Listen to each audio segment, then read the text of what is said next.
Cheese pasta আপনাদের সাথে share করব। এত সহজ একটা রেসিপি আপনাদের সাথে শেয়ার করব, আপনারা এই রেসিপিটা না দেখলে কিন্তু একেবারেই বুঝবেন না। আর এরকম চিজ পাস্তা জানি ছোট বড় সবার খুব পছন্দ। আশা করি এই রেসিপিটা খুব সহজ করে দেখাবো আর আপনাদের অনেক বেশি ভালো লাগবে। তাহলে চলুন কি কি লাগে দেখে নিই। প্রথমে আমি পানি নিয়েছি, তেল দিলাম আর লবণ দিয়েছি, আর এখানে পাস্তা নিয়েছি আমি 1 প্যাকেটের অর্ধেক। আপনারা কম বেশি নিতে পারেন, কোনো সমস্যা নেই। এখন এটাকে 80% সিদ্ধ করে নিতে হবে।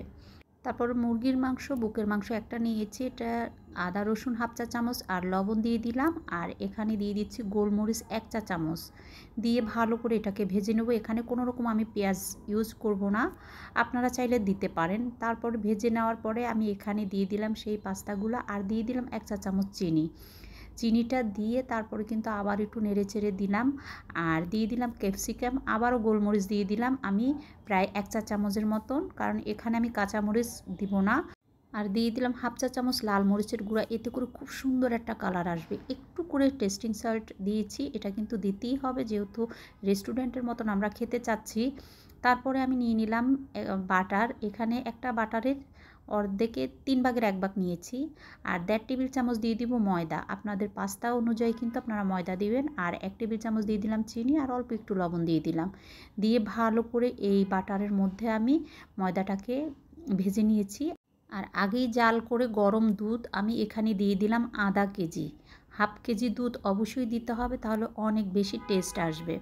তারপর অনবরত নেড়ে একদম একটু যখন এরকম একটু ঘন হয়ে আসবে তখনই পাস্তাটা দিয়ে দিব। পাস্তাটা দিয়ে তারপর একটু নেড়ে চেড়ে কিছুক্ষণ রাখলেই দেখবেন এই পাস্তাটা ঘন হয়ে এসেছে। এই যে এভাবে করে রেখে আমি এখন মোজারেলা চিজটা কিন্তু রেডি করে নিচ্ছি। তারপরে এখান থেকে 1 চামচ দিয়ে দিব আমি যে ডিশের মধ্যে এটাকে সেট করব। আপনারা এভাবে চাইলে ঘরে যে কোনো ওভেন প্রুফ বাটি নিতে পারেন। তারপরে কিন্তু আমি একটু সস দিয়ে দিলাম, টমেটো সস দিয়ে আবারও আমি কিন্তু পাস্তাগুলো দিয়ে দিলাম। পাস্তাগুলো দিয়ে এখন মোজারেলা চিজ আগেই আমি গ্রেট করে রেখেছিলাম, এগুলো দিয়ে দিব, তবে একটু চিজটা বেশি দিবেন। আমি কিন্তু লেয়ারে কিন্তু প্রথম দিয়ে দিলাম মোজারেলা চিজ, তারপরে এখন ক্যাপসিকাম দিয়ে দিব আর ব্ল্যাক অলিভ দিয়ে দিব উপরে, আর একটু দিয়ে দিব হলো গিয়ে অরগ্যানো। এগুলো যদি না থাকে না দিবেন, কোনো সমস্যা নাই। তারপর আমি এখন এটা ওভেনের মধ্যে দিছি। এই একই প্রসেসে আপনারা চুলাতেও দিতে পারেন। যখন দেখবেন চিজটা মেল্ট হয়ে আসছে তখন একটু সস দিবেন কালারের জন্য, খুব সুন্দর আসার জন্য, দিয়ে আর একটু রেখে তারপর কিন্তু নামিয়ে ফেলবেন। এই কাজটা চুলাতে যখন করবেন তখন সেম করে নেবেন। এই যে দেখেন কত সুন্দর হয়েছে, ভিতরে কিন্তু খুব জুসি কিন্তু রয়েছে। আর দেখেন চিজের আঁশ হয়ে গেছে, চিজটা কত সুন্দর লাগে দেখতে।